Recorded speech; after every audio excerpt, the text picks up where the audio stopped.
Times news channel देख रहे आप सभी दर्शकों का बहुत बहुत स्वागत है। मैं हूं रमनदीप कौर। इस वक्त की बड़ी खबर आ रही है प्रयागराज से। क्या है पूरा मामला, देखने के लिए बने रहिए हमारे साथ। संगम प्रयागराज में डिप्टी सीएम केशव प्रसाद मौर्य के बयान, जालीदार टोपी और लुंगी पहनकर धमकाने और जमीन पर कब्जा वाले बयान पर अब सपा नेता का बड़ा बयान आया है और सपा नेता ने जो बयान दिया है वो काफी चौंकाने वाला है। आइए सुनाते हैं पहले क्या कहा था डिप्टी सीएम केशव प्रसाद मौर्य ने और क्या कहा है सपा नेता सलामतुल्लाह ने। लोकसभा चुनाव से पहले कितने लुंगी छाप गुंडे घूमते थे, गोली टोपी लगाए हुए, राइफल रिवाल्वर बंदूक लिए हुए, व्यापारियों को डराने और धमकाने का काम कौन करता था?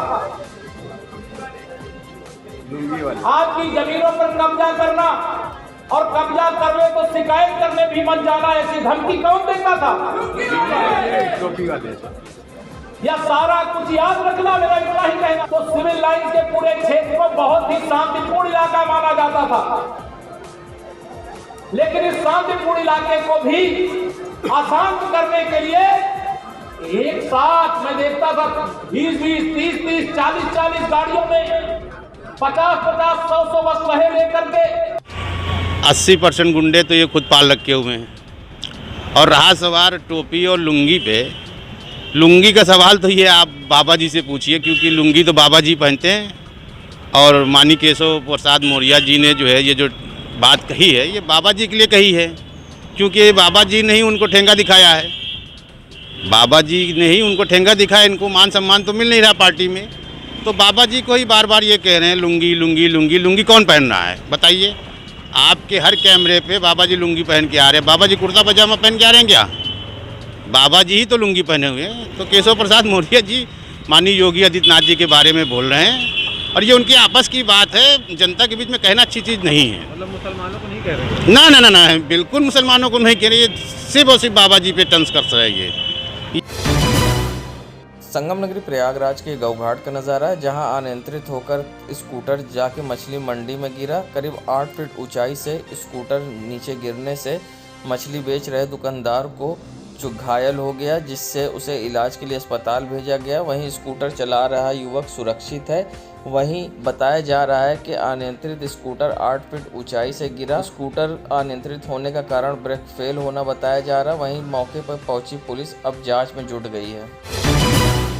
संगम नगरी प्रयागराज में जहां मांगलिक कार्यक्रम से पहले देवी पूजन होती है, तो वहीं उस पूजन में आज डॉक्टर रश्मि शुक्ला समाज सेविका द्वारा कई महिलाओं ने संकल्प लिया है और उन्होंने संकल्प में स्वदेशी सामान खरीदने को लेकर महिलाओं संग संकल्प लिया है। उनका कहना है कि हम बाज़ार जब भी जाएंगे सिर्फ स्वदेशी सामान खरीद कर लाएंगे। ये उन्होंने संकल्प मांगलिक कार्यक्रम के बीच महिलाओं के संग लिया। संगम नगरी प्रयागराज में इलेक्ट्रॉनिक मीडिया क्लब के क्रिकेट मैच का समापन हुआ, जिसमें 2 दिवसीय क्रिकेट मैच के समापन के मौके पर मुख्य अतिथि कृषि देवी पटेल, मुख्य अतिथि सांसद फूलपुर व वरिष्ठ अतिथि आईजी रेंज प्रयागराज व कई बीजेपी के नेता भी मौजूद रहे। वहीं इस मौके पर सबको पुष्प गुच्छ देकर इलेक्ट्रॉनिक मीडिया क्लब के संयोजक वीरेंद्र पाठक ने सबका स्वागत किया और साथ ही लोगों ने मैच के जीती हुई टीम को पुरस्कार भी वितरित किया गया। बता दें, जहां कौशाम्बी इलेक्ट्रॉनिक मीडिया क्लब की टीम विजय हुई तो प्रतापगढ़ इलेक्ट्रॉनिक मीडिया क्लब की टीम रनर अप में आई।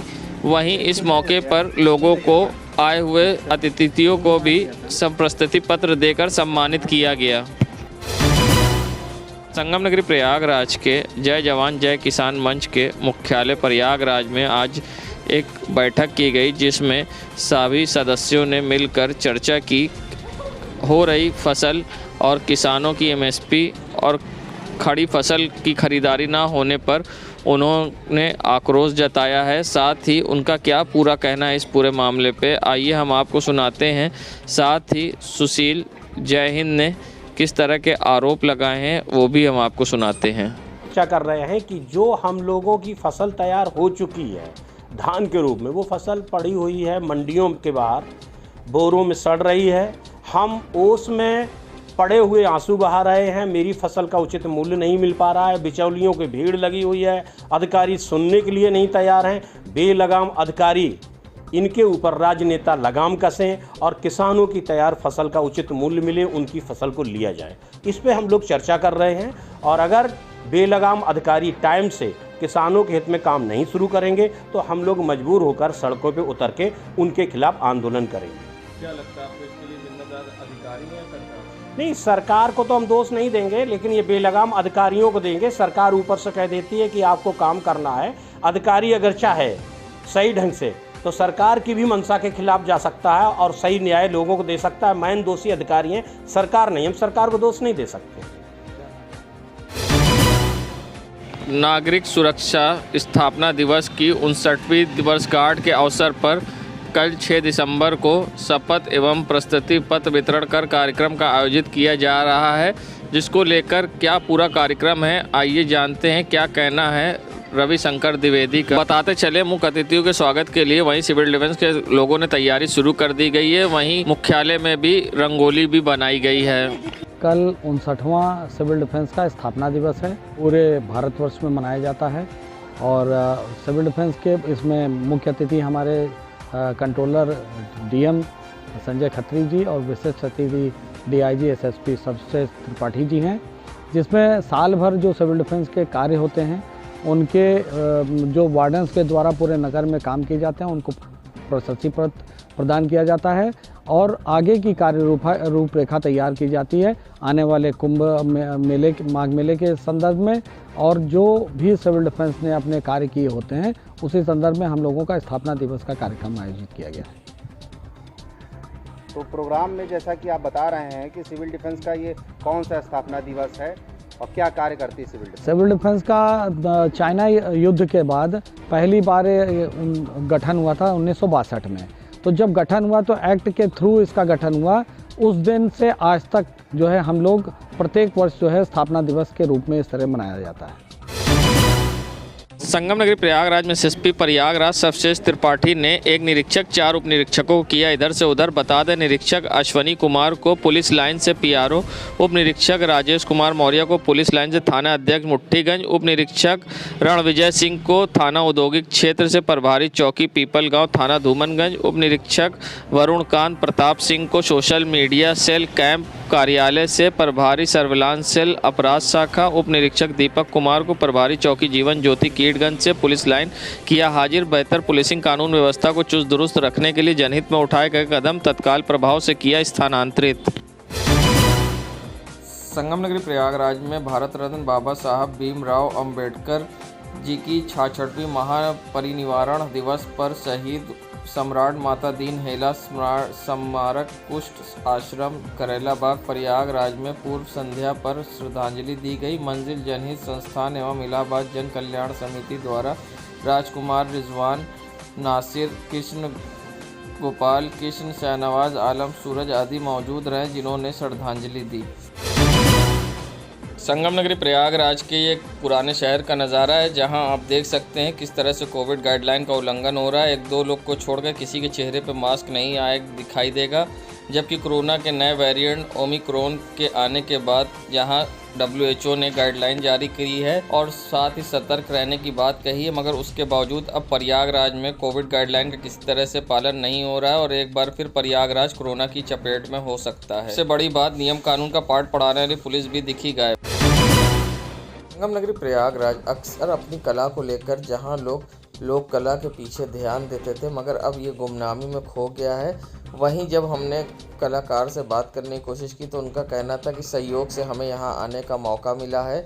बता दें, जहां राजस्थानी और आदिवासी डांस को लेकर यहां पर लोग आए थे अपना प्रदर्शन दिखाने और नृत्य करने, तो उनका कहना था कि अब ये सारी चीज़ें ख़त्म होती जा रही है। जहां इसका कभी वो क्रेज़ हुआ करता था, मगर अब ये सारी चीज़ें ख़त्म सी होती जा रही है और वो सहयोग से यहाँ तक पहुँच पाए हैं और इस बार उनको प्रस्तुत करते कार्यक्रम बहुत अच्छा लग रहा है। आइए सुनाते हैं इस पूरे मामले पे क्या कहना है आर्टिस्ट का। सर, ये आदिवासी लोक नृत्य है और इसका पहले के ज़माने में लोग बाग आना जाना नहीं होता था, आवागमन नहीं हो पाता था, तो सर बेड़ी पे चल के आया जाया करते थे मेले में, जैसे बाहर कुछ गाँव में शहरों में घूमना होता था। अच्छा, इसका प्रचलन कहाँ कहाँ है? सर ये छिंदवाड़ा में है सर, पातालकोट, तामिया, नहीं पाया जाता है सर। हम छिंदवाड़ा जिले से हैं सर, आदिवासी लोग है ये हमारा, आदिवासी नृत्य करते हैं सर। अच्छा, किस तरह के ये आपके सर पे क्या रखी सर है? ये मटकी हम लोगों ने इसको शो के लिए दर्शाया गया है। बाकी हमारा सेला और गेड़ी नृत्य है सर, जो संगम नगरी प्रयागराज कहने को तो स्मार्ट सिटी है, मगर हकीकत कुछ और है। सरकारी दावे कुछ और है, धरातल पर नज़र कुछ आता और है। बता दें ये नज़ारा है बाई के बाग की सड़कों का, जहां यहाँ लोग आते हैं और लेबर काम करने के लिए यहाँ बाज़ारें लगती हैं, जिससे यहीं से लेबर लोग काम के लिए जाते हैं, मगर काम ना मिलने के कारण ये लेबर यहीं पर खड़े दिखाई देते हैं। और सबसे बड़ी बात कि ये डिवाइडरों पर लेटे सोते और बैठे दिखाई देते हैं, जो कभी भी दुर्घटना का शिकार हो सकते हैं, मगर ज़िम्मेदारों को इसकी परवाह नहीं है। सरकारें रैन बसेरे की बात करती है और सारी चीज़, मगर कोविड काल में रैन बसेरे नहीं बनाए गए थे, मगर जिसके बाद अब फिर से सब कुछ नॉर्मल होते ही, मगर आपको देख सकते हैं यहाँ लोग डिवाइडर पर बैठे हैं और सबसे व्यस्त इलाका है, जहाँ से यहाँ से बसें भी चलती हैं, मगर किसी समय भी बड़ी दुर्घटना हो सकती है ज़िम्मेदारों की लापरवाही से। सबसे बड़ी बात, डिवाइडर पर सोते लोग किसी बड़ी दुर्घटना को दे रहे दावत। संगम नगरी प्रयागराज के ये रोशन बाग की सड़कों का नज़ारा है। यहाँ आप देख सकते हैं स्ट्रीट लाइट जो कि शोपीस बनी हुई है और नगर निगम अनजान है, क्योंकि स्ट्रीट लाइट बंद होने से यहाँ से आने जाने वाले लोगों को परेशानी का सामना करना पड़ रहा है। सबसे बड़ी बात, स्ट्रीट लाइट बंद होने से यहाँ बाज़ार में आने वाली महिलाएं औरतों को पैदल आने जाने में इस सड़क से होती है परेशानी। हॉलीडे के बगल की जाने वाली सड़क पर स्ट्रीट लाइट बनी शोपीस, छाया अंधेरा। संगम नगरी प्रयागराज की खुलदाबाद पुलिस को मिली बड़ी कामयाबी, जहां खुलदाबाद पुलिस ने एक नफर वांछित अभियुक्त को किया गिरफ्तार। बता दें, प्रयागराज एसएसपी सर्वश्रेष्ठ त्रिपाठी द्वारा अपराधियों के खिलाफ चलाए जा रहे अभियान में एसपी सिटी दिनेश कुमार सिंह व सीओ फर्स्ट के निर्देशन पर खुलदाबाद पुलिस ने सलमान को किया गिरफ्तार, जिसके पास 100 ग्राम डाइजा फार्म पुलिस ने किया बरामद। अब पुलिस इसके खिलाफ एनडीपीएस के तहत कार्रवाई कर भेज रही जेल। इसके खिलाफ कई आपराधिक मुकदमे पहले भी हैं दर्ज। संगम नगरी प्रयागराज के ये बैरियर का नज़ारा है, जहां आप देख सकते हैं लंबी गाड़ियों की कतार लगी है और रोज़ जाम के झाम से यहां स्थानीय लोग परेशान होते हैं, मगर ज़िम्मेदारों को इसकी परवाह नहीं है। एक तो बैरियर तिराहे पर ई रिक्शे के कारण रोज़ लगता है लंबा जाम, चारों तरफ से उल्टे सीधी तरफ से आते जाते ई रिक्शा और गाड़ियों के आने जाने से होता यातायात नियमों का उल्लंघन और रोज़ लगता लंबा जाम। ज़िम्मेदार बने अनजान। सबसे बड़ी बात, रोज़ लगता लंबा जाम।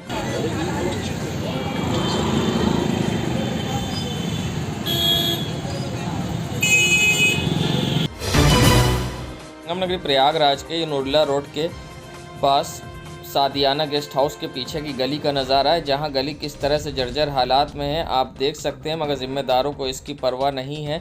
लोग अक्सर रात के अंधेरे में यहां दुर्घटनाग्रस्त होते हैं, मगर ज़िम्मेदार बने अनजान। 4.5 साल होने के बाद भी सड़क पर नहीं हो पाया आज तक यहाँ विकास। गड्ढा मुक्त सड़कों का वादा करके आज भी गड्ढा युक्त सड़कें हैं और यहाँ पर आने जाने वाले रोज़ रात में होते हैं दुर्घटनाग्रस्त। संगम नगरी प्रयागराज के ये करैली के सी ब्लॉक का नज़ारा है, जहां पर ये सड़कों को आप देख सकते हैं किस तरह से विकास की गंगा इस सड़कों पर बही है कि गांव से भी बदतर हालात हैं इस सड़क के। कहने को तो ये स्मार्ट सिटी है, मगर हकीकत में कुछ और ही कहा जा सकता है। यहाँ से आने जाने वाले रोज़ अक्सर होते हैं दुर्घटनाग्रस्त, मगर ज़िम्मेदारों को इसकी परवाह नहीं है। मंत्री नंदी के क्षेत्र में किस तरह से हुआ है विकास वो आप देख सकते हैं। 4.5 सालों में भी नहीं हो पाई हैं सड़क गड्ढा मुक्त। ज़िम्मेदार बने अनजान। देश दुनिया की खबरों के लिए world media times news channel को सब्सक्राइब करें।